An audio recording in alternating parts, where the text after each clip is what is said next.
right, welcome to all Hitches, Nova's football podcast, favorite football podcast. Mesa, how's it going, brother? How you doing? It's going all right. First week of school, right? I'm tired. I mean, that's why. So I got the gray beard going. But yeah. I mean, it's a lot. We did a little why we study history, why we study economics this week, and and then doing this fine work, being amongst the people, being amongst the crowds, going to 2 football games, watching a bunch of football this weekend. You are a man of the people. I am. I can't wait to get into that today. You're out there, you're hobnobbing with people, you're talking to people. You know, when you have a 2-year-old, you can't do that stuff anymore. I'm stuck with a 2-year-old at home. I got to meet our man Brian McClure at the special teams coordinator at Garfield. Yeah. I got to shake his hand. Look at that! Yeah. You could run for office. You could run for mayor of Garfield or whatever. Mayor of Garfield. Mayor of Woodbridge. It probably pays better than a teaching salary, so maybe I might want to think about doing that. Or maybe does it pay better than a podcasting salary? I don't know. No, I mean I'm currently in debt, so I can do it. So I guess it does. You could probably go panhandle. It'll pay more. Yeah. Well, hey, look, it was an exciting week, and it was the final week of scrimmages this week. We're going to get into it because there's a lot to talk about. Yeah. We're also prepping for week 1 as well. Man, I can't wait. We've been waiting for this. This is the moment we've been waiting for. Yes. Yeah. Football's in the air. It was a little crisp this week. We're getting out in the morning. It's like 55 degrees. It feels like football, right? Yeah, get out there, drink some pumpkin spice, go do some apple picking, all that good stuff. Do some apple picking. And we are very lucky today because we've got Carl Frederick joining us from Prep Red Zone. Carl, how are you, buddy? Yes, sir. What's going on, fellas? What's going on? Long time no talk. How you guys? Yeah, hanging in there, man. Hanging in there, enjoying life. And I mean, counting down. We've all been counting down the days, right? We did our first show together, I think, about a month ago. And here we are. Yes, here we are, 30 days later. Yeah. We're right on the cusp.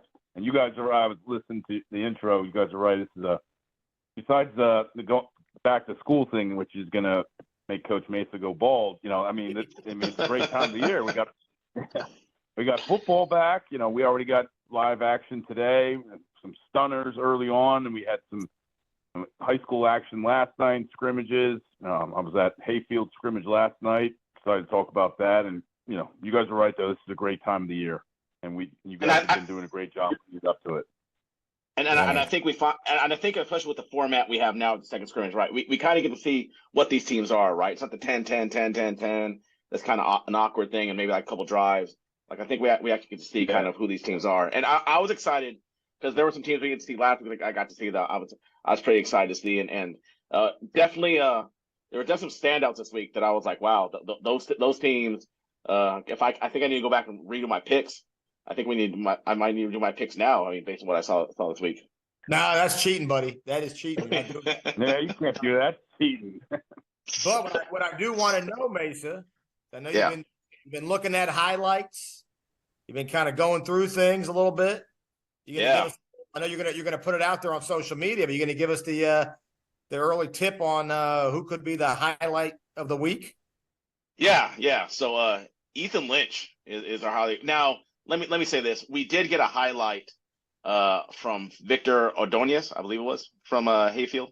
I might be mistaken on that. But we got one from him, but we got him late.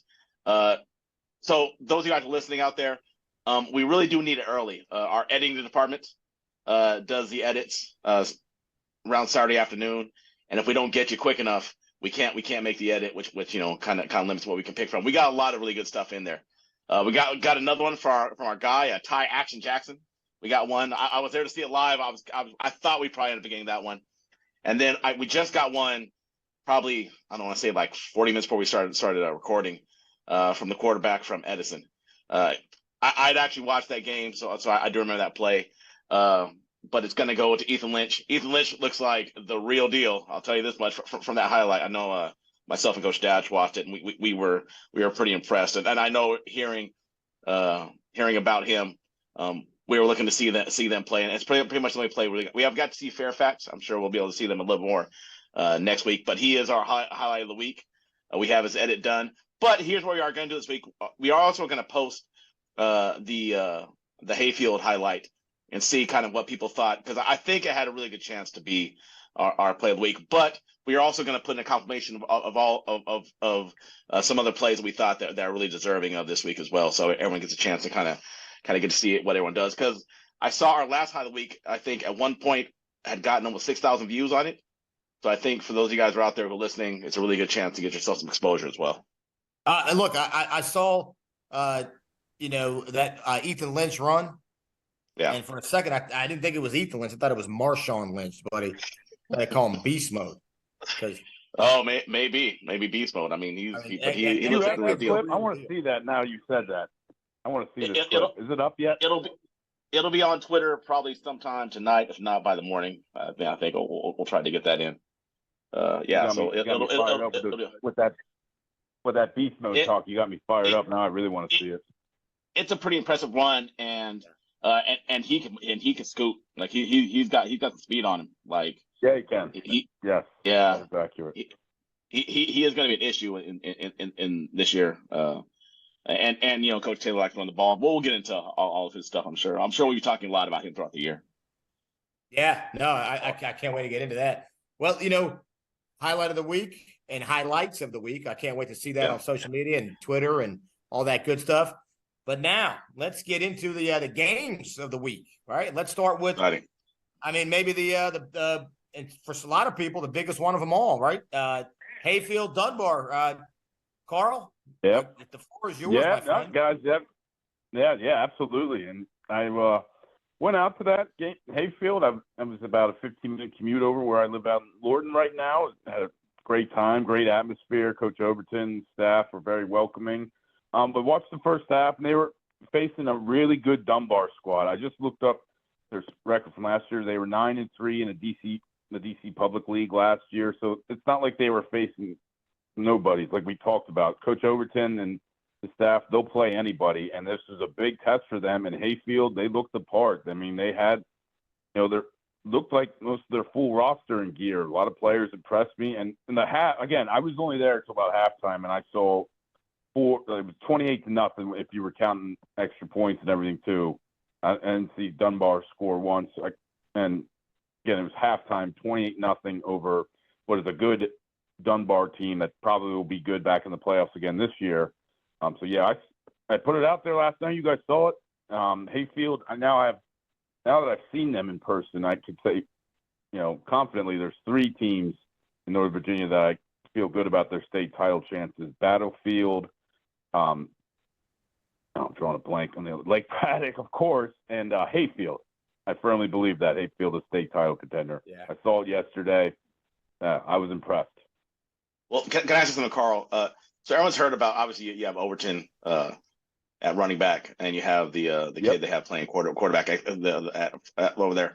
Defensively, what do they look like? I mean, Ian Hall is obviously a Division I defensive end, but I think the question was, we didn't hear a lot about them defensively, what they're going to look like. I mean, what'd you think? I mean, I was impressed. Do you think? Yeah. They were Coach Overton, senior, did a great job. I thought Dunbar, like early on, had a nice little drive going, and Coach Overton made some adjustments, and Dunbar took a shot against took a deep shot, I should say, against the Clemson commit, Juju Preston, and he shut them down. He looked good. He was in uniform, and he was playing both sides of the ball. But one of the kids you mentioned, Ian Hall, I thought he looked bigger than what I saw just a couple months ago, and this is a Navy commit, and he looked bigger. He had number 11 on for a reason. I thought I saw a clone of Micah Parsons. I really did. Wow. So he was high praise. And if anybody's gonna, this whole Hayfield squad, these guys that stuck around with Coach Overton now in the fold, they're all going to benefit. And Ian Hall is going to be one of the biggest benefactors. I was surprised he committed to Navy already, because now he's going to be lined up playing, with a star-studded secondary, a star-studded group at linebacker. It's the sky's the limit for a guy like Ian Hall. He could have 10 to 15 sacks this year. Wow. Well, let me ask you this. Let me ask you this, Carl. like Mesa said, we know that young Overton is a stud. Did they feature him at all? I mean, because the conversation we had, oh yeah, a week ago, that's a good question. Will they get him the ball? And I was curious about that. That's a good question. I was curious what they were going to do. I knew they wanted to get their new quarterback more comfortable, Isaiah French, the transfer from St. John's, and yeah, they like the first series. I thought French was a little bit off, but then he settled in. But like I noticed early on when they were trying to get French in his rhythm, they handed it off to Overton, and like one of the second series of the game, he took off on like a 50-yard touchdown run, and then he added another touchdown later. And again, this is all in these limited reps, but no, Jeffrey Overton Jr. is good to go. He's locked and loaded. He had a couple of touchdowns. I bet you'll see him defensively too in the secondary, like he did last year. I saw him a little bit there yesterday. I don't think Coach O wanted to show too much with their big matchup at West Springfield next week, but yeah, I think I have confidence in their defense as well too. Maybe I won't put it out on Twitter with all the angry reaction I got from the one I put out yesterday. Yeah. But yeah, I was impressed. I mean, look, people are crazy. I mean, you're gonna get stuff. People saying nasty stuff, negative stuff. People are always gonna say stuff. Right now, we've been waiting. Like we said, we've been waiting for this football starting. People got to stop with all the nonsense and just let it all go. Like the song, like the Frozen. Let it go. And I got three daughters. I got 3 daughters, buddy. All right, it's not all. I have a daughter, but the Frozen reference, really? Hey, well, whatever. Let it go. All right. Right. He loves his movie quotes. Yeah, loves his movie quotes. Yeah. No, I mean, like I agree though. Like, just enjoy it. It was a fun atmosphere last night, Hayfield. They had the burgers grilling, kids were throwing the football around. There was a lot of excitement in the air. People just enjoy it. It's really good football all over. You guys touch on it all the time. I mean, I told you right now, there's at least 3, there possibly more state title contenders team just within this little area code. I mean, just enjoy it. It's going to be a fun year. I'm going to be at their game next week at West Springfield, and West Springfield is the type of school with a proud tradition. They don't care about their history. They want to, defend their home turf. So I'm excited for that matchup. Yeah. I was going to ask, funny you brought up the fans. We had heard that was a pretty full crowd for the first scrimmage. Was there a pretty big crowd again for the second scrimmage? I mean, were the stands pretty packed for this? For just the scrimmage? Yeah, no, it was pretty lively. I mean, especially like the first scrimmage, Battlefield Madison, was fairly well attended, but it was double the crowd on just Hayfield side alone yesterday. Dunbar side didn't travel so well, but that makes sense. A Friday evening, a long commute for a lot of folks that live out in DC and different parts of Maryland. But yeah, Hayfield side was rocking early, and it was a happy atmosphere. I got the sense that the Hayfield fan base that was there was happy with what Coach Overton has done so far. Again, he hasn't had a regular season game yet, but they were rocking yesterday. I guess when you're a school's a state title contender, probably a pretty happy school. Yeah, it's like positive vibes. Besides like a few angry keyboard warriors, we had a good time. Mateo Carmack. I got his last name wrong. He's another guy. You asked Coach Mesa. You asked me about their defense too. He's another guy, number 32. That he's getting some little Division I looks. He made some plays last. He's going to be a nice player for them too, defensively. Yeah, and like you said earlier, I mean, one of the candidates for play of the week. I mean, you got dudes all over. Oh yeah, we're doing it. Yeah, number 4. There was so many new guys. I was trying, like I telling you guys, I didn't have their roster in front of me. But for Ordonez, I heard you guys talk about him. He looks like he's going to be a nice addition. That's the DeMatha transfer, correct? Vincent Ordonez, number 4. Yes. Yeah. Yeah. He caught a couple of long passes when I was there. So the passing game. I think with Hayfield, I think the passing game will take a second to get going. Because, they have a new quarterback, new receivers, a couple of new guys up front. But the running game looks down pat. Like, I hadn't missed a beat yesterday with Overton Jr., he's going to Virginia Tech and he has a chance to – I don't know how the record's like come over. I know he's one of the leading rushers at Freedom. I don't know if that would transfer over to Hayfield stats. But, again, he's been one of the best running backs to come in this very talented region in quite some time. Yeah, he's the real deal. He's the real deal. Well, look, we're going to talk some more teams here, Carl. If you want to stick around, if you got to go, we're going to kind of go down the list of the games. Well, I'll probably jump off here in a second. I got a couple. I'm going to write the scrimmage standout post here coming up shortly with Prep Red Zone. So I'm going to get back to that. But no, this has been fun, guys. I'm really enjoying it. Really happy to be a part of the team. And Dash, are you going to be at West Springfield next week with me? So, you know what? I was thinking about it, but I'm going to be at Woodson for the unveiling of the because they haven't been able to practice on their field. They've been on. So is it good to go now? It should be on by Wednesday, which means, knock on wood, by Thursday they'll be ready to go. And awesome. I think I'm going to be there for the home opener against Yorktown, against a really good Yorktown team that a lot of people have high hopes for. So, Yorktown, watch out! Watch out for Brady Owens, their tight end. Brady Owens is the one. They got Yorktown as a stud quarterback, and Drew Morgan. He's getting some offers already.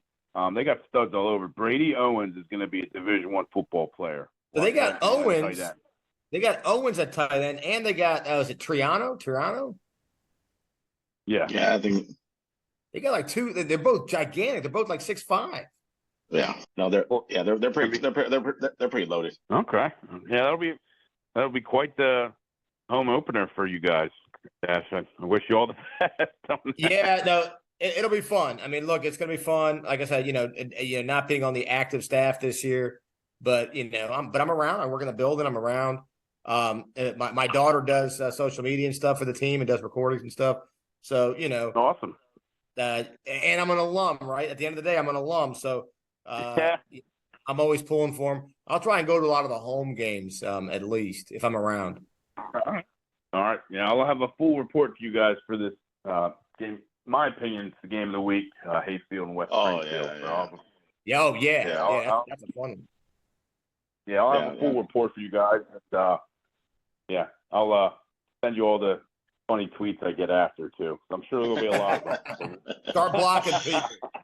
I think it's time to harness to Dikembe Mutombo and have a block party, my friend. Yeah, I'm all for it. I'm going Mutombo. I'm going Sean Bradley. Theo Ratliff. Nope, it's block central, baby. That's I'm ready right. For it. You're not gonna go to. Yeah, we'll see you, Carl. Yeah. All right, Carl. All right, guys. Thank you, everybody. See you next week. All right, sounds good. There he was. There he is, the legend, the man, the myth, the legend. Nova's Adam Schefter, Carl Frederick, right there, buddy. Adam Schefter. Yeah, and make sure you follow him on Prep Red Zone. I'm sure we're gonna have him do his discount for if you want to join. Yeah, we should have had him report that again, but he'll get it next time. Carl Frederick's the man. He is the man. Yes, he is. Yes, he is. Well, Mesa, that was good stuff on Hayfield Dunbar. We got a few games to kind of go through ourselves here. We try to watch as many as we could over the weekend, over Friday and Saturday. But we'll start a little bit early. Let's start on Wednesday. We talked about it last week, kind of a couple of our favorite games for different reasons. Some were kind of matchups, and then some were kind of rivalry games. One was kind of the Woodson Reunion Bowl with Woodson and Hilton. What'd you think? So, I went there. You had two programs that have been struggling for a couple of years. Hilton obviously has a rich tradition of being a state power, right? So they're and it wasn't too long ago that they still were, in the mix, but they've kind of struggled.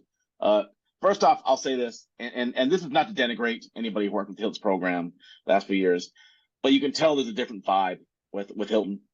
Really positive vibe. I will say this: when they were doing well, lot of guys celebrating, a lot of high fives. celebrating so much they end up getting a 15 yards for celebrating the end zone on a touchdown. But I'll tell you what Coach Van Acker has been able to do at Hilton in the short amount of time, just kind of changing the culture a little bit. And coaches talk about that stuff all the time, right? Talk about changing the culture. A few things I was impressed with. They have a receiver number 7, and the name escapes me right now. I know VA is going to kill me for this. But he's pretty dynamic. I mean, he's fast. He can move a little bit. And I know he had talked about the fact that that he was one of the guys that I think to quote Coach Van Acker, might be the fastest guy I've ever coached. I think that was wow. That's high praise. That's high praise. It is. He's gonna run the block. Yeah. And so he was pretty explosive in the pass game, and they have this quarterback, and he is not on the tall side. He is a what's the term the kids use now? Short king. He's a short king, but he can spin it. Like he can throw the ball a little bit. Like it was, his deep ball, and his deep ball was remember we used to talk about Warren Moon, right? Warren Moon's it's a pretty pass, tight spiral. Same thing with the quarterback from Hilton. But best player on the field, in my opinion, best offensive player on the field was Gabe Castro. I mean, you saw the game. I mean, and all cards on the table, right? I coached the kid for a few years. I wasn't position coach for him, but we were coaching at Woodson. He looked pretty good. I mean, I think he had 4 carries. I think he had probably over 100 yards, 2 touchdowns. Coach Dash, you know the kid a little bit. Well, not to toot my own horn, but I was his position, coach, kind of introduced the position to him, as his first running back coach. No, Gabe's awesome. And you said this in our Patriot District kind of overview a few weeks ago, that the team goes as far as Gabe takes him. I mean, Gabe needs to be the guy, and he needs to get 20, 25 carries a game. The screen game, hand the ball off, wildcat, whatever you need to do, get Castro the ball. So, they're probably trying to save his legs a little bit, so only got the carries, but averaging 40 yards a carry, not bad at all. Not bad. Xavier Baker was the name of the receiver. Xavier Baker, the touchdown maker. Touchdown maker, Xavier Baker. I think he's going to be pretty good. But I thought it was pretty competitive between the two teams. It was. Now, let me all cards on the table. I am very biased what I'm going to say. I really liked Woodson's defense. I thought they tackled well. I thought Jeremiah Randall was coming up field.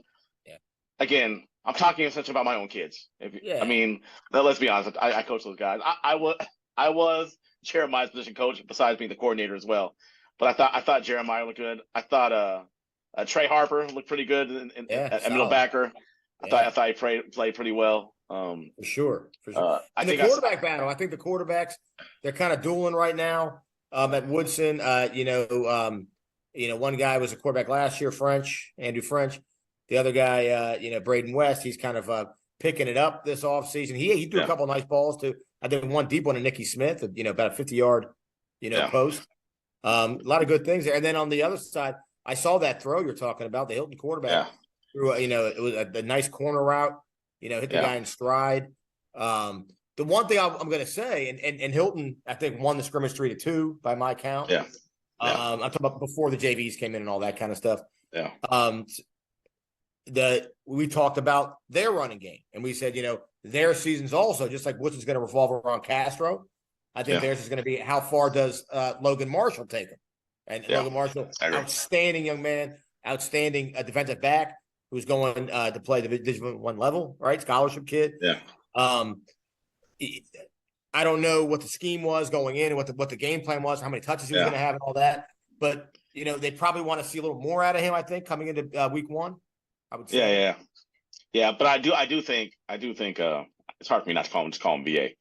Coach Van Acker was working on some things. I think especially in the pass game. I know, and again, full cards on the table. We know his offense a little bit.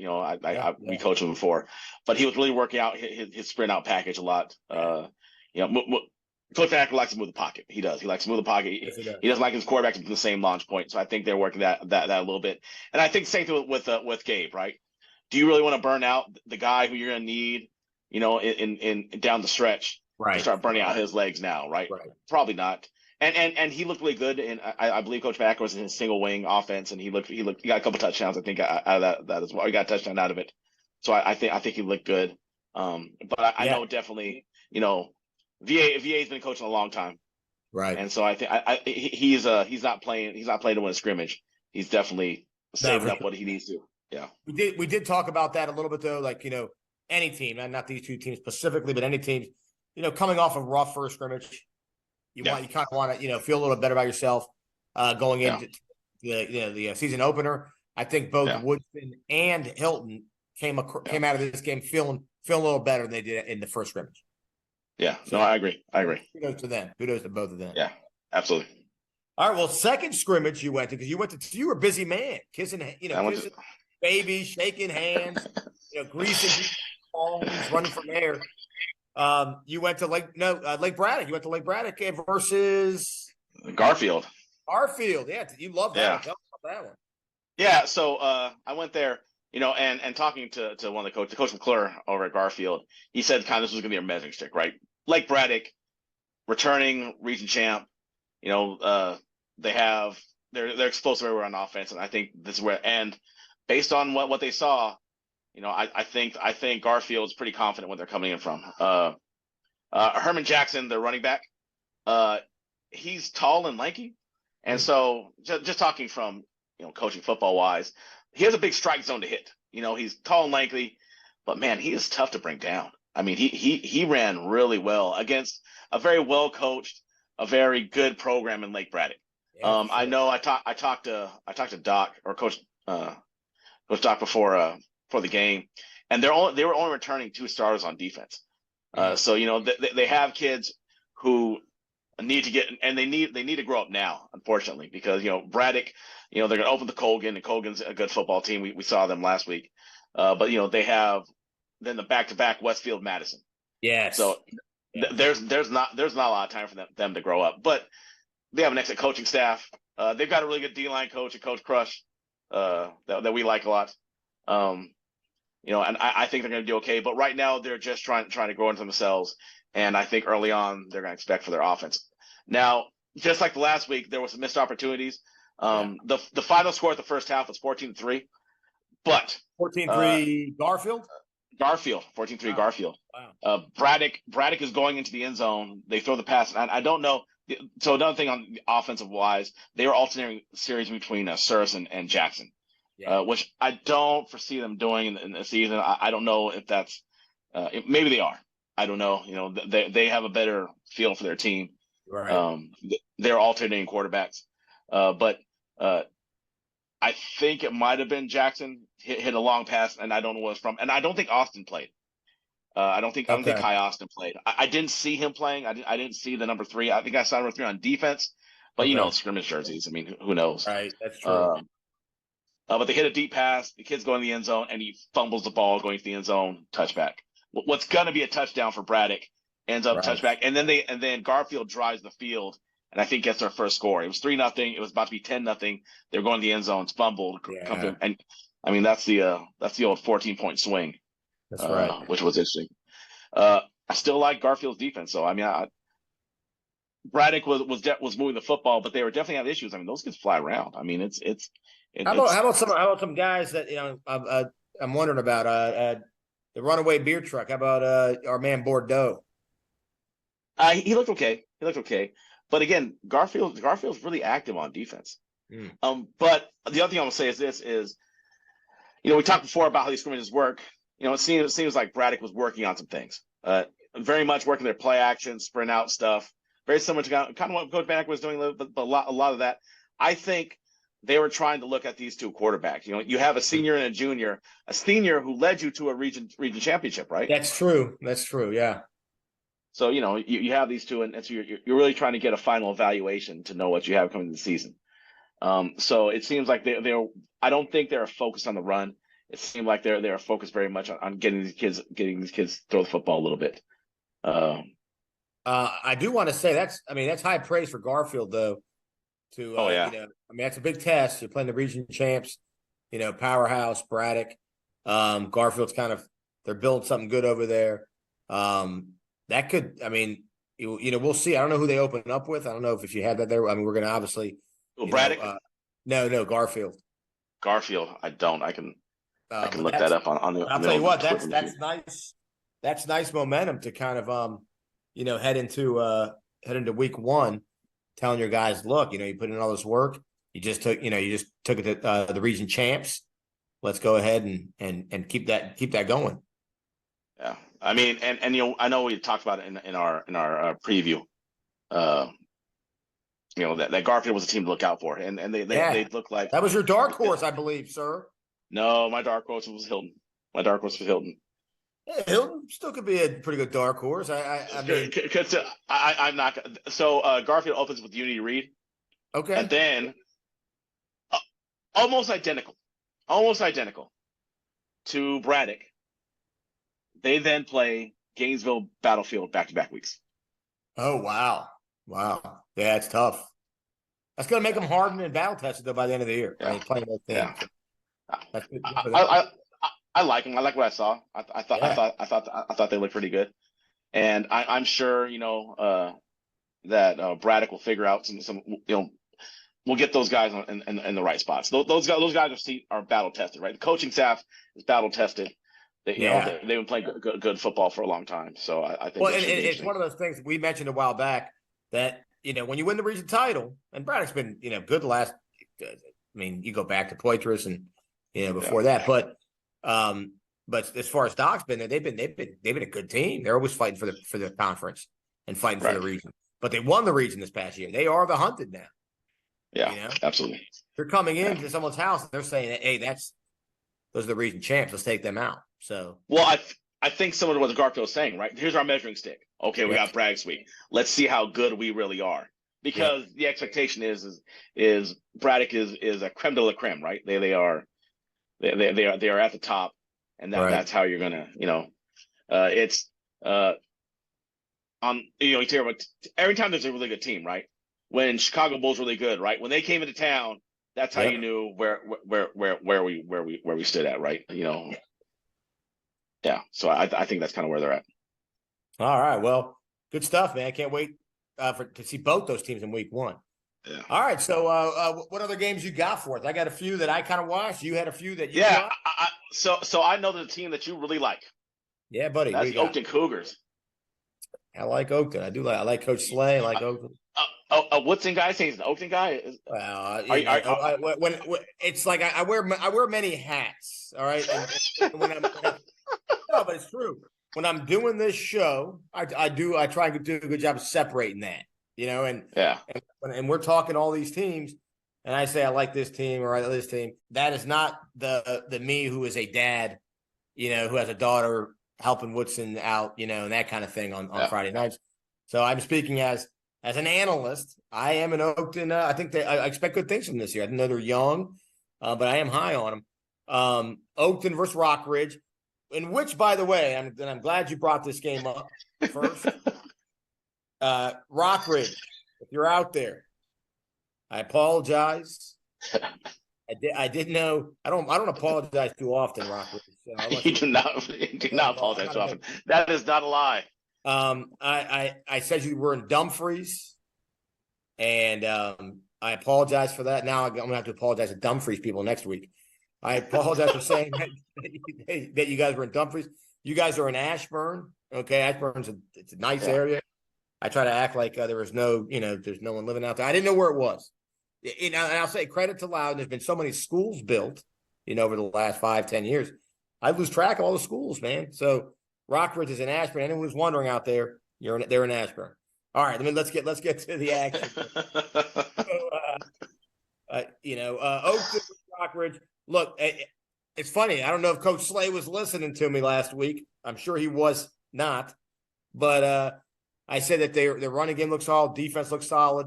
I said there was a little bit left to be desired in the pass game. So what do? First play of the game offensively for Oakton is like a 60-yard touchdown pass. I mean, right into the gate. Oh, that was that Daylon Jones kid, right? That's who caught that pass. I think it was Jones. That kid for a sophomore is I think you saw that good. play when I was watching it. You yeah. So, yeah, I mean, that's right out of the gates. They were throwing the ball. They threw it more than they did last. And now, it's a dress rehearsal now. They're kind of getting to it. And like you said, teams are working on some things, right? Last week, running game. This week, let's get the passing game going a little bit. So they threw a lot more than they did last week. The Oakton defense is still solid. I think once or twice, Rockwood receiver got behind them. Bad ball, overthrown ball. But for the most part, I mean, they were in position. They shut down the run. I mean, they shut down the pass. They did a good job. They were everywhere. They had, I think I told you, they either had a pick six or almost a pick six. They had a couple of interceptions. One. It got returned like the 3. Yeah, I think he took it down like the goal line. I mean, defense was everywhere. They were active, they're physical. And again, the run game the run game is just solid, and they're committed to it. You can tell. And they threw more this week, but they're still committed to the run game. I'm really high on Oakton. I really am this year. Yeah, I mean, they look. Coach Slay looks like he's very much imprinted what he wants to do on that team, and it seems like they've bought in. And they've got a difficult schedule to go though. I've seen I'm sure we'll talk about South Lake. I saw South Lakes, and South Lakes look like they have not missed a beat. But they're also in the division with Westfield and Madison. Yeah. But I think to kind of establish that defensive presence or that tough mentality is something they're gonna have to do, because Madison and Westfield are not fun and gun guys, right? Right. It is. They're throwing body blows over there. Right. So, and you can just see it. You mentioned it with Hilton. Obviously, I mean, I wasn't at the Oakton game. Maybe because it was at Rockridge, and that's why I didn't go. You're never going to be able to go to Ashburn ever again. You're going to try to fly out of Dulles, and the TSA is going to pull you over for being a terrorist. I was at an event actually. My wife had a work function. It was kind of a party. I went to it. I was talking to a guy actually, and his kids go to Rockridge, coincidentally. Yeah. And I didn't tell him that I was, whatever, but I didn't tell him I was making jokes.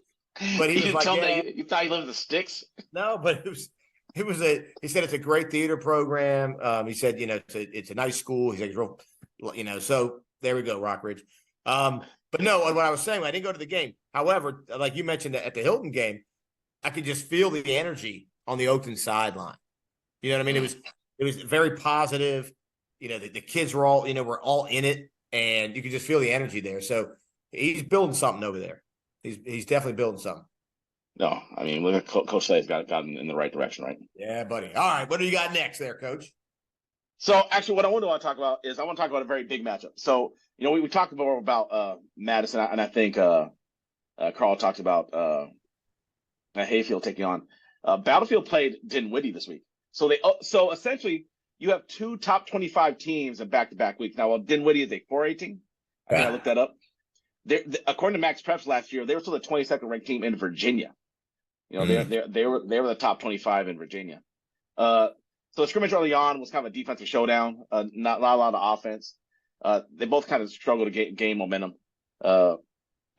Dinwiddie's first drive ends up with like a quick punt. So Dinwiddie doesn't have a punt formation. I don't know if I'm giving scouting reports here.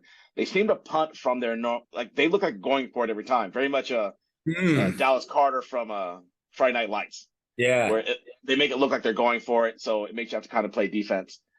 Even the depth. Battlefield gets even the depth. He doesn't. He's not even like a yard. No. He's. I mean, maybe.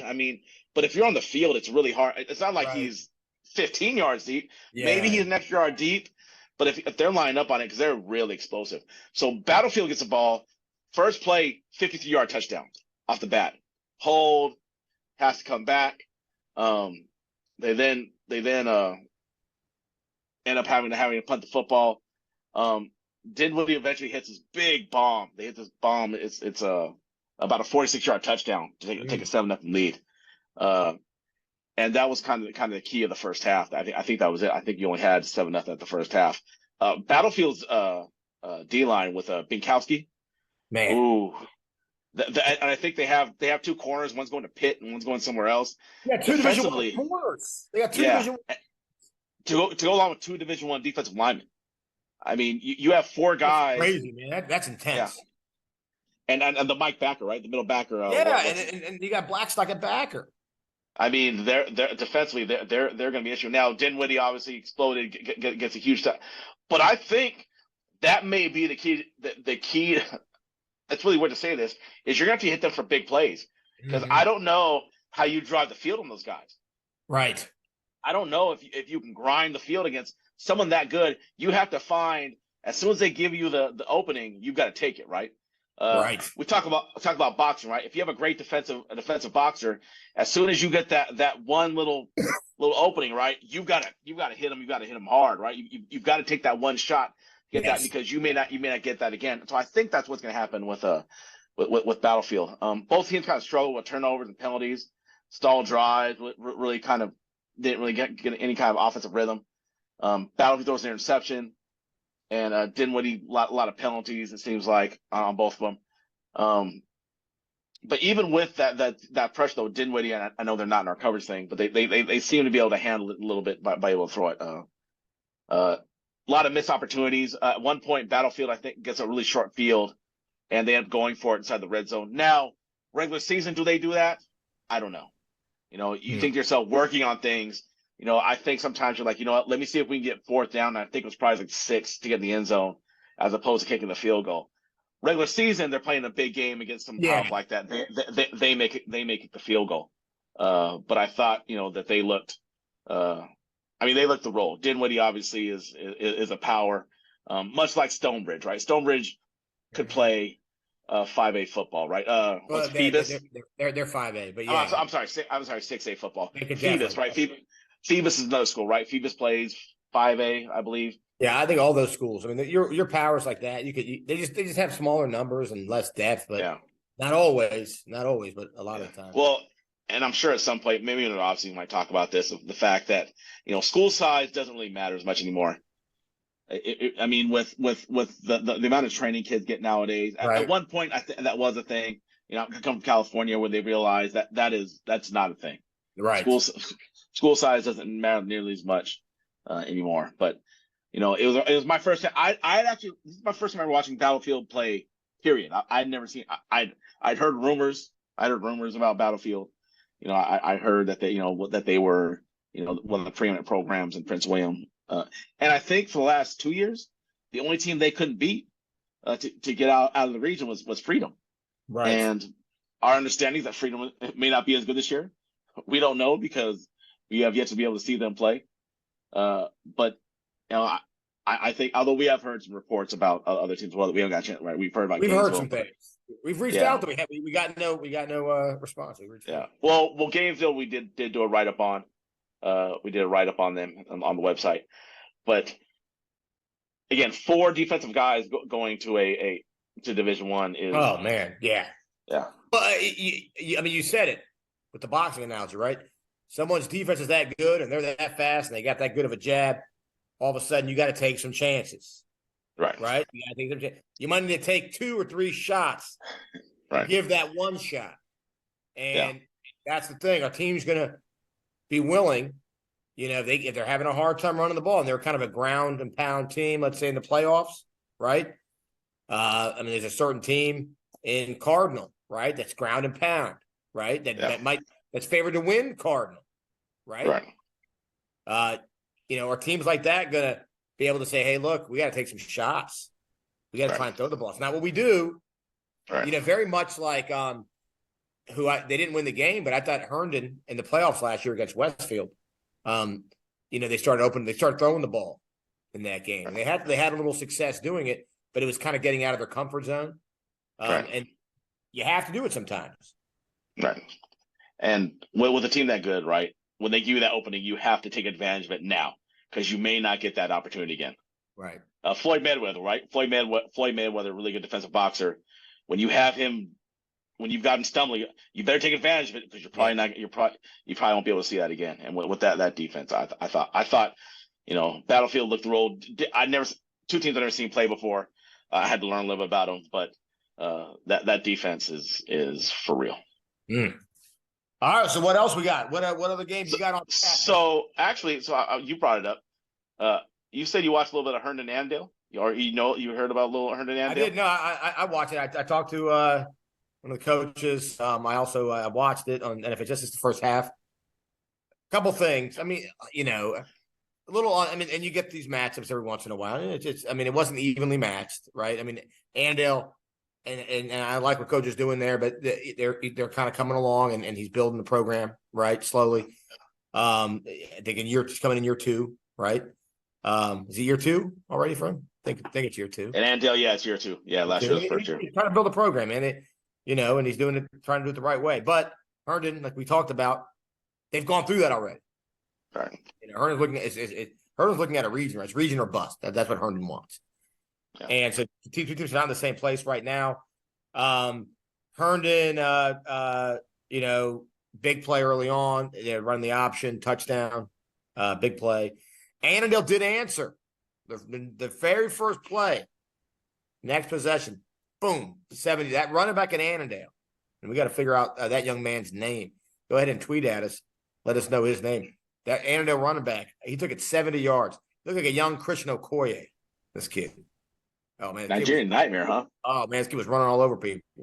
So running through a lot of arm tackles. All right, so kid looked good. Herndon gets the ball right back, scores again. That was kind of it for Annandale for the most part. That big run was the highlight. It was all Herndon after that. Herndon D was all over the place. Herndon offense. Herndon was throwing the ball. Teams working on things. They were trying to throw the ball a little bit. They knew they could probably run at will, so they wanted to kind of work on the pass game a little bit. It was a good opportunity to do that in the scrimmage. So that's kind of what I got out of that scrimmage. It was a really good scrimmage for Annandale, I think, to play a team at that level, and I think it was good for Herndon to kind of work on some things in the pass play. And you got to see that. I've heard talked to a couple coaches at Herndon. They were impressed by that running back. That Annandale back looks like the real deal. Annandale might have something there. We talked about Castro and Woodson. Feed the rock to Castro. Feed the rock to this kid. Keep giving the ball to this kid. Well, I mean, the national, obviously, Hayfield is really good. I mean, there's no denying it now. You hear about all these scholarship guys they have in there. But the national's a little open, right? I mean, yeah, sure. With Edison, having to retool again this year.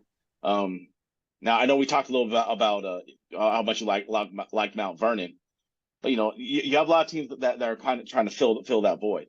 Yeah. So who knows? And you're a Nova guy.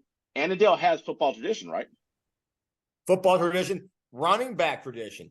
You go back. I'm going to impress some of our old Annandale. You go back to James Milner in the late 80s, early 90s. You got Eric Jennings, mid 90s. I mean, they've had some. These are scholarship guys. James Milner went to UCLA. How many guys in the late 80s, early 90s from this area? This is before the internet, before huddle and all that stuff. We're getting recruited by UCLA all the way over here. Yeah. We would get our Penn States and that kind of stuff, right? Maybe Midwest, right? Yeah. But not too many UCLA. It was a UCLA running back. And it's got a great tradition of running backs. This guy could be the next one. Yeah, exciting. Well, I'm gonna make a statement and see if you agree with it. Is it one of those things where Nova football is better when Annandale football is good? Yeah, for sure, 100%. Yeah. Coach Adams running around still doing stuff. I mean, Annandale football, bring it back, baby. All right, what do you got next there, buddy? What do you got next on? So, another game I watched. God, I watched so much football. My wife must hate me at this point. If she hadn't already hated me already. Another thing I watched was Marshall and Edison. There's a saying, right, where people are like, "Oh, I'm a sucker for a blonde. I'm a sucker for a brunette." I'm a sucker for good option football. You know me. I love option football, and man, does Marshall run it well. They looked, running midline, running veer, pitching the ball here and there. Oh, it was something else. But so I'm fast forwarding a little bit. Edison opening drive and gets a touchdown. They drive the field and get a touchdown. Okay. They looked okay from that part. Marshall then takes the ball, goes down the field with a bunch of runs, and eventually gets a 12-yard touchdown, ties up 7-7. And then they just continue to just dominate the line of scrimmage. Just running midline, running veer, just up the field, just boom, boom, boom. It's and what I'm gonna say something that I'd imagine people in Virginia know. The only reason I know is because of the movie. You know what run the veer is just like Novocaine, right? Right. It takes a lot of work. So they go Herndon Boone from the Titans. I think I got the quote right. But they're just pushing down the field, boom, boom, boom. And then Edison starts to have trouble taking drives, penalties, defense. Just kind of keeps on giving Marshall field position. They keep on being able to drive through there. They end up just moving down the field 21-7, and then eventually get a pick six for 28-7. And let's talk about what that's going to mean moving forward. I think with a team that runs the ball as well as Marshall does, if they get you down by 21 points, it's going to be really hard to come back. I think we have a strong run game like that. Now all of a sudden, you just watch the clock because they're not going out of bounds. They're running veer, they're running midline. They didn't run a whole lot of counter option. I'm sure that's in their playbook. But push up the field like that, you get a couple first downs. You're talking about 4 minutes they complete off the clock. It was pretty impressive. I thought Marshall looked really good. The Liberty's going to be pretty run heavy. I mean, it's going to be a division with we haven't got a chance. I don't think we've seen W&L yet. No. I think we got a chance to watch them play. But Herndon, right? Power run team. So, got a few texts from coaches in the Liberty. Okay. There were some raised eyebrows from that Marshall performance. Really? Yeah. I think there were some people out there that said, hey, look out for Yorktown. And they should have known better because we know what happened that Yorktown-Marshall game last year. Right. Was that week 10? That was week 10. Yeah. Sign of things to come, maybe. But I think some people were thinking it's Yorktown, it's W&L, right? It's Herndon. And people kind of forgot about Marshall. I think some people they might have woken up a sleeping giant there. So I think look out for Marshall. Well, Marshall also has a football tradition, right? I mean, they had a couple. Am I wrong? Michael McCrary. Michael McCrary was a DN for the All-Pro DN for the Baltimore Ravens. Yeah. So they've to Marshall. They've had some studs. Yeah, they've got a pretty good tradition, right? It sounds like at Marshall. And an old coach coming back kind of knows the lay of the land. But I think going back to what I said, right? You have Yorktown, run heavy team. Herndon, run heavy team. Marshall, run heavy team. Langley, run heavy team. I mean, it's gonna be old school Big 12 football, right? Bunch of wishbone teams. Old school. Yeah, old school. Barry Switzer, Big 12, right? Right. Barry Switzer, Big 12. Barry Switzer, Big 12. Yeah. Tom Osborne, yeah, Nebraska. Osborne, right? Colorado with Darian Hagan. Right, man, he's throwing some names out there, buddy. I'm about to go load up NCAA football 91. Go play that.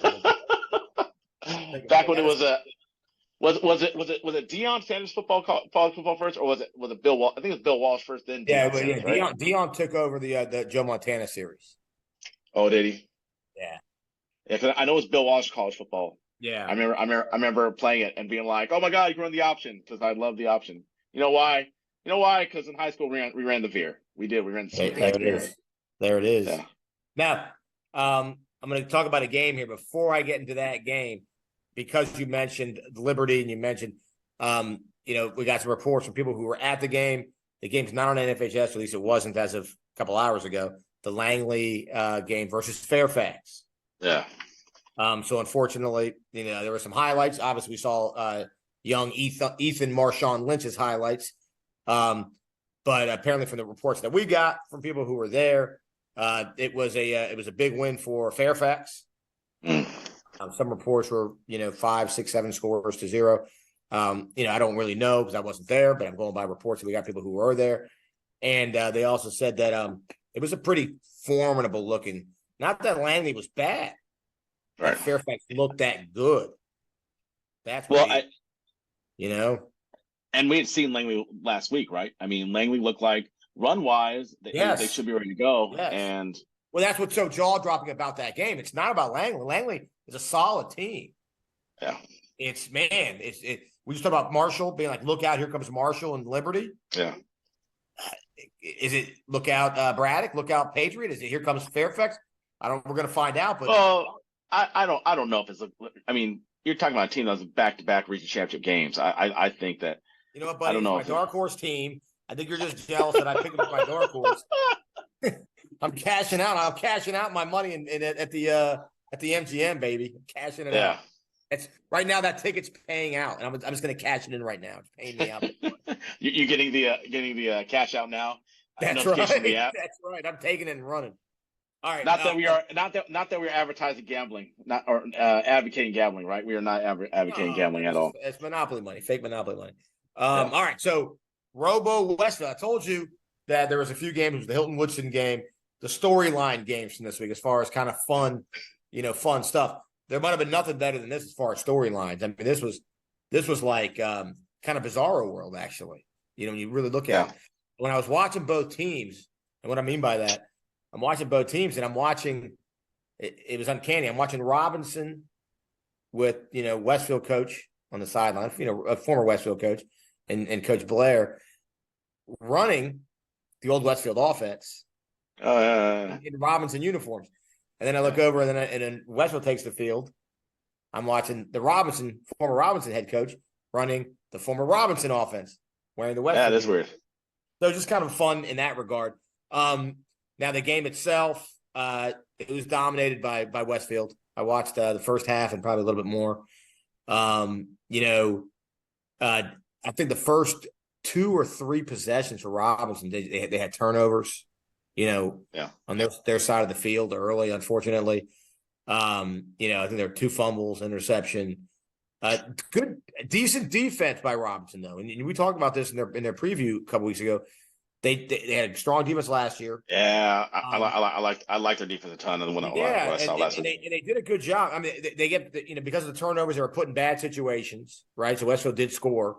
But what are you going to do when you get put on the 20, 30? You're handing the team the ball on the 20-yard line, 30-yard line. They did hold Westfield to a field goal one of those times. So solid D, just not a whole lot of offense, unfortunately for Robinson. I know they're still working on things. They didn't run this offense last year. They were actually still running a lot of the wing T last year, Robinson, when we played them. I know you were at that. You weren't coaching, but you were at that game.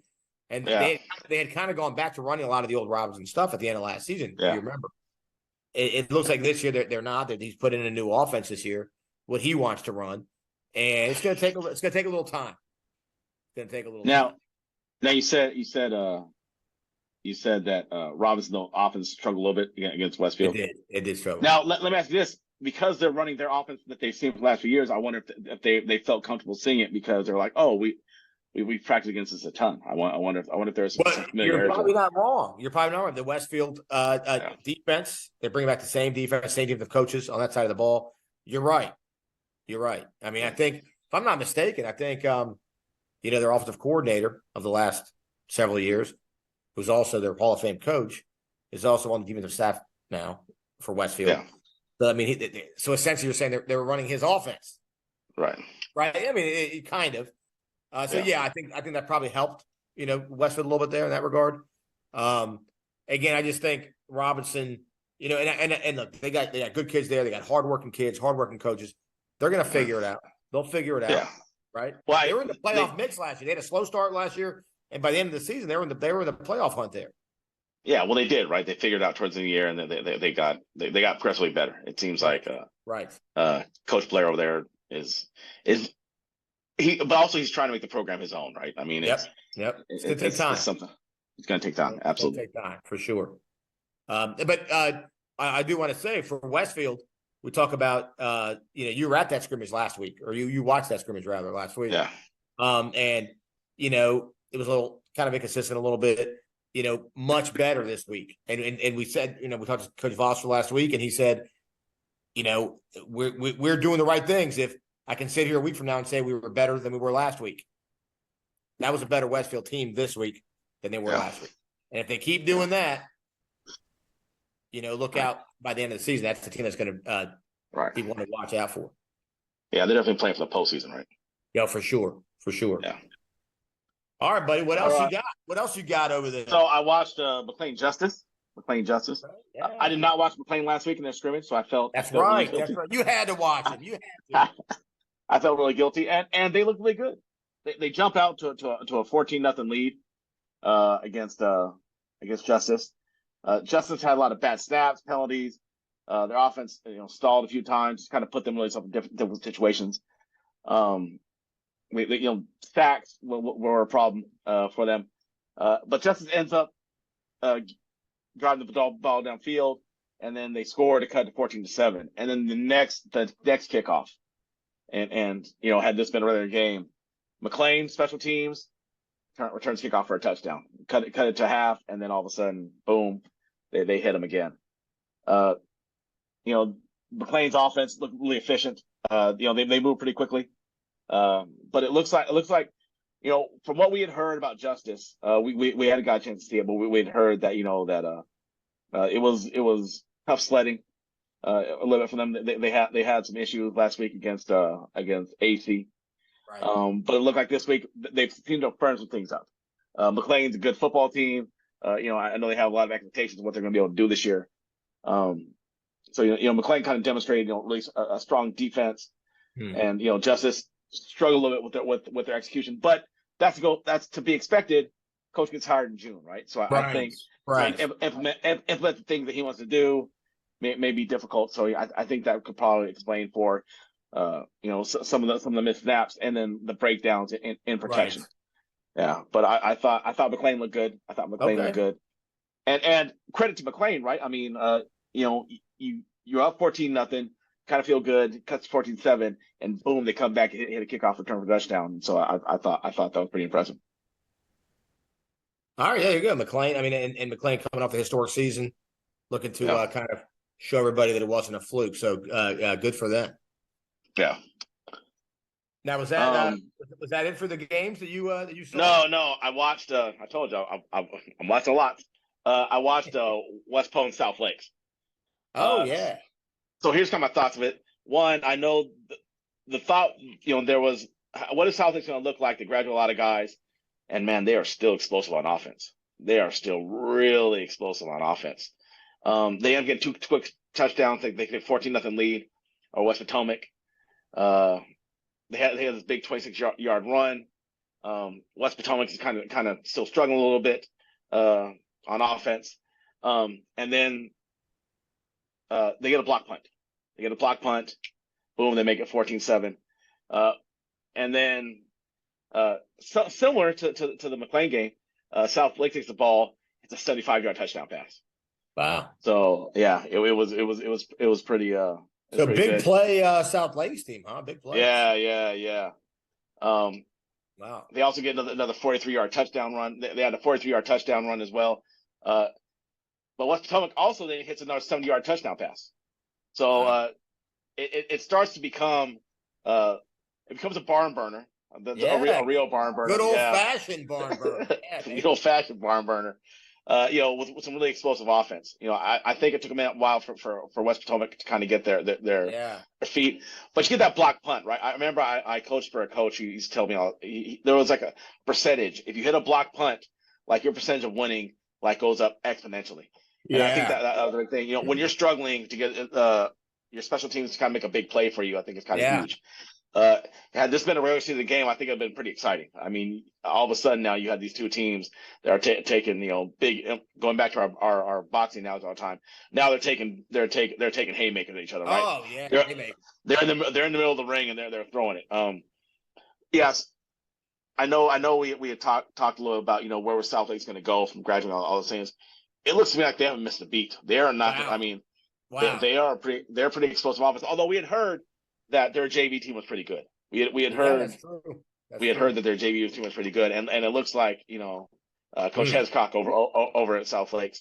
And I wish we could know who these kids were, but the problem is because one, it's tough when the film's a little fuzzy, and two, we don't know if the kids are wearing in their scrimmage jersey, are they wearing their actual number? I think most of them are, but I don't want to call out a kid getting a touchdown and have that be the wrong kid. So, but I thought South Lakes were really explosive. And West Potomac, once they got their feet under them, all of a sudden now they're able to play pretty well as well. Well, we knew that from Westbo. I mean, we've seen it firsthand. We were both high on them. And South Lakes was the one that we were wondering about because they lost so many seniors. No one really knew what to expect. So, wow, look out Liberty, or look out Concord, rather. Sorry. Look out Concord.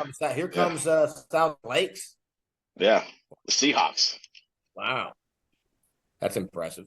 One, again, a game that I didn't see in an FHS, so I don't know if it was I don't recall seeing it available. Maybe it's available now, but someone had said that Wakefield beat Lewis, which you and I said last week. We talked about that game. We said it was a very, very well matched up scrimmage. Yeah, absolutely.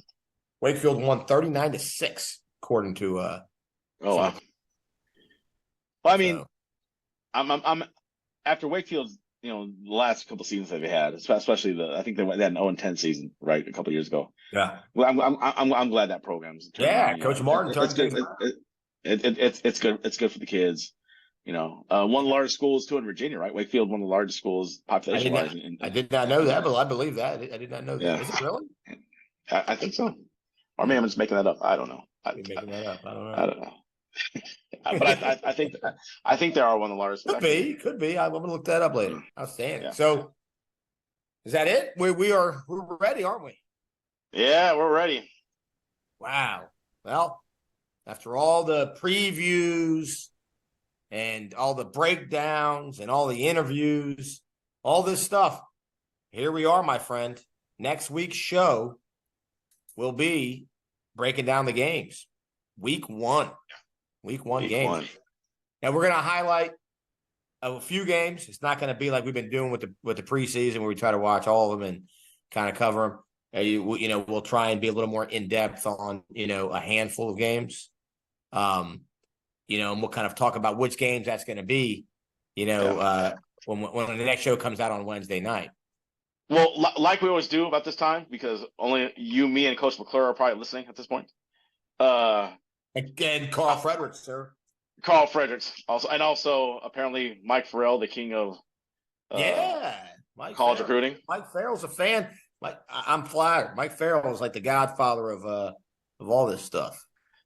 Mike Farrell, if you're out there, why don't you invite us on the show? Why don't you invite us on the show? Mike Farrell, if you are listening, have us on your show. We'll have you on ours. There we go. We'll all be one big happy family. That's fantastic. So, sorry, it's getting late. If you're still listening, tweet at us. Other than West Springfield, Hayfield, everyone's going to want us to cover that game, and we will. Give us a couple games that you think, hey, give us your dark horse game, right? We picked dark horses in the season. Give us a game you're like, you don't have your eye on this game, but this game's going to be a pretty good game. Yeah. Tweet at us. Let us know. Yeah, tweet what's that game? Or leave it. Actually, don't tweet at us. Leave it in our YouTube comments. Ooh, YouTube comments. I like that. Leave it in our YouTube comments. Hey, a lot of people are asleep on this game. This game we think is going to be a pretty good game. Yeah. I can't wait. Can't wait to break these down, man. Yeah. Can't wait for Tuesday, baby. Start breaking these down. Yeah, it's going to be exciting. And Thursday night football, because of the Memorial Day weekend. Wow.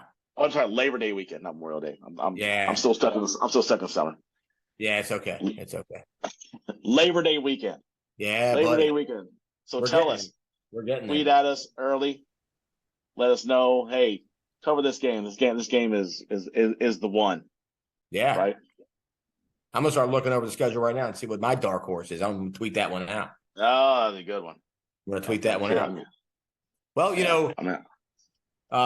we kind of didn't say at the beginning, which we got to become better at saying this, but subscribe, because now we're only talking to 3 people who are already subscribed.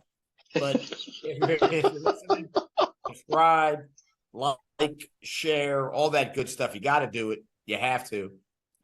Just help yourself, help them, help us, help everybody, really. Help us, help you. That's right. Help us, help you. So let's do it. I mean, this is it. All Jim Fossil putting all the chips on the table right now. Jim Fossil putting chips on the table? What the hell does that mean? You don't remember that It was like top 10 NFL quotes. You know, the NFL football does, or NFL Network does the top 10 NFL quotes. You don't remember the Jim Fossil quote? No, I do not remember that. You're weak. It's he was the year they went to the Super Bowl against the Ravens, 2000 season, because the Ravens 2000. 2000, the Giants were losing and they had to make a run to make the playoffs. And Fossil, that famous press conference, he's like, "This is it. We're putting all of our chips on the table. We're going to win out." And they ended up doing it. So right now, putting all my chips on the table for whatever, some team that I'm going to check it out. I don't even know what I'm talking about anymore. You now I'm out of context with the Jim Fossil quote, but I knew what I was talking about a few minutes ago. You threw me off. You didn't know the Fossil quote. Oh man. Sorry. They had Dennis Allen. You know, obviously, we are who they thought we were, or whatever. They are. Want to crown them. They had that one. They had quarterback must go down hard. That's Al Davis. But they had a bunch of them on there. They have Jim Moore, right? Playoffs was on there. I think there's a Gleam, men. There's a Gleam. Might have been on there. Gleam. Matriculating down the field, boys. Yeah, Hank Stram was definitely on there. Yeah, you got to watch it. Go YouTube that episode. It's a good episode. All right. Well, there we are, buddy. In a couple days, we'll be reuniting, and we're going to be talking about week 1, my friend. Week 1. It's all for real now, right? Let's go. It's all for real. And these dumbass PowerPoints. God, these PowerPoints are so dumb. Let's just hope the PowerPoints aren't something that messes things up, in 10 weeks. Again, where undefeated teams are the 2 seed against the team they defeated. Right. Well, we'll get it right. Hopefully, karma. We will. It'll be right. All right. Make us the VSL commissioners. Why can't we be the VSL commissioners? We'll fix everything. We could be the Goodells of the VHSL. We could. I'm more of a Tagliabue guy myself. Yeah, Pete Rozelle guy. Pete Rozelle. Yeah. Al Davis was not, but I like Pete Rozelle. He was not. All right. God bless Al Davis. Well, folks, we will see you guys next week. It's been fun. Thanks for tuning in to All Hitches. Coach Mesa. Your favorite play. My favorite play. Yes, sir. All right. We'll see you guys next time. See ya.